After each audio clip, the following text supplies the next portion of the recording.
Well, y'all, here we go again. It's the next morning, whatever morning that is. Anyway, back up on top of the roof. It's like 51 degrees outside, but I'm still going to get up on here and try to finish the front end of this thing up. Today I'm going to take the two air conditioning covers off, and probably that skylight over there that's no good, and possibly that one back there also, and take them off and take them loose anyway, and see if I can get this thing prepped up and ready to go in the next couple of days to do some painting up here. I'm probably going to bring the sander up and just kind of scuff over everything. And with this stuff that I have, I think I can just kind of, I don't want to say get away with doing it with this, but I think it'll be fine without having to come back and sand up and get every little bit, nook and cranny, you know, cleaned up. I think it'll work fine. But anyway, that's what I'm doing this morning on this chapter of the Brian's Bus Adventure. Well, hello y'all, back up on top of the roof of the 4108 again, and this is the front vent up here, and I have to take it off so I can clean it all up and get this roof painted. But got up here and found out that somebody fiberglassed the dang thing in, and it still leaks. Anyway, that's what I'm going to be doing today. Got the old hammer, got the old chisel out. I'm just going to sit up here and see if I can get it knocked out, literally. Anyway, that's what I'm doing today on the Brian's Bus Adventure. Yeah, here I am back again, and I'm up on the roof this time instead of being on the scaffolding, just trying to take all of the stuff off from around this skylight or this vent fan. And like I said, somebody had fiberglassed the dang thing in and just absolutely ruined it.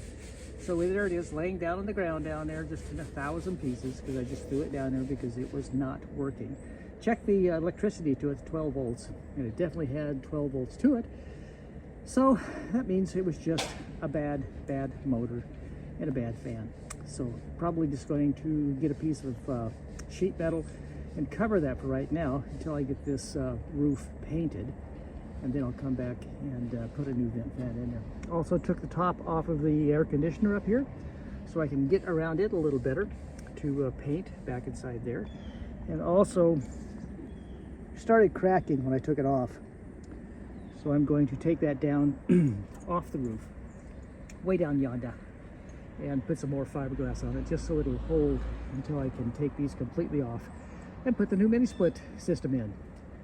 Then of course up here probably will be a solar panel going from right to left. They're just about 8 feet wide and about 4 feet deep and wide, whatever you want to call it. Anyway, so that should be just about right. I'll probably just leave that hole covered up now that I'm thinking about it and fill it in from the inside. Maybe, I don't know. Maybe I'll even pull the panel back to about here and put the skylight in there. I don't know. But this is what I'm doing today on the Brian's Bus Adventure. Well, y'all. Well, you all. Someday I'll get that out right.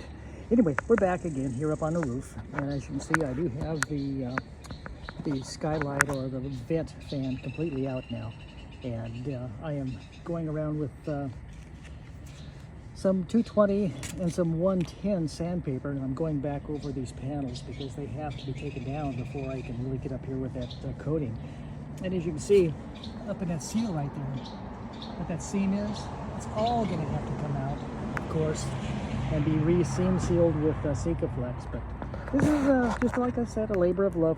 Air conditioner, it's going to have to come off because I can't get under it. I thought I could get over to the edge of it by going down through here. There's just not enough room to get in there to do it, so that's going to have to come off. I think what I'm going to do temporarily, like I'd mentioned before, is just put a patch panel over that and call that good until I find out exactly where the where the solar panels are going to lay. I guess they would lay when the chickens lay, people lie. Okay, yeah, that's it. Anyway, it's going to lay, and go from there. I'll take out all these little brackets. These are the old solar brackets. They were there, and there, and then back behind me. But again, just going to be, there's about, what, 30 of these panels that have to be gone over. And each one's going to take, well, at least an hour, maybe 2 hours to do. So we're looking at an entire week's worth of sanding up here before we're done. But that's what we're starting today on this chapter of the Brian's Bus Adventure. And here's another chapter in that saga, as we call it. Anyway, today I did something I should have done probably a while back. As you know, I've been working on the roof of the bus. I've been up there sanding it, taking all of the precautions to go ahead and get it ready to paint. And I got some Countryman silicone rubber coating paint for the top of the bus. Got a 5-gallon peel of it about a year ago. And I've been turning it every week. It probably gets turned, rotated about 2 or 3 times a week. But anyway, I thought, well, why don't I call the company and talk with the rep there and see exactly what I need to do to go ahead and, install that. So I called and spoke with Kirk. And he said, I asked him, I said, how detailed do I really have to have this roof in order to make it correct? And he goes, well, are you wanting it to go 10 years or 20? And I said, well, as long as possible. And I asked him about all of the rivets that are on this bus, on every bus. And he said, as long as you get it around the rivets, the rivets do not have to be perfectly cleaned. He said, this stuff will work. It's amazing.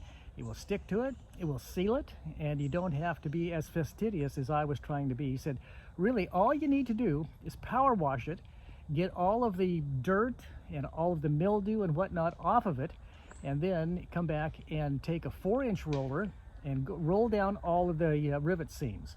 He said, do that, and all of them, go the whole works, do every one of the rivets, let it sit for about 2 or 3 hours max, then come back and just go ahead and roll the rest of the roof. As long as you have the dirt and the mildew off of it, you do not have to be sanded back down to the roof itself. Now that's going to save me literally 100 hours worth of work. So I want to say thank you to Kirk and to I think it's called Countryside silicone, roof silicone. Anyway, that's what I've been doing today, talking on the phone and then doing a little bit of, like you saw a second ago, a little bit of fiberglass work. This is what we're doing today on the Brian's Bus Adventure.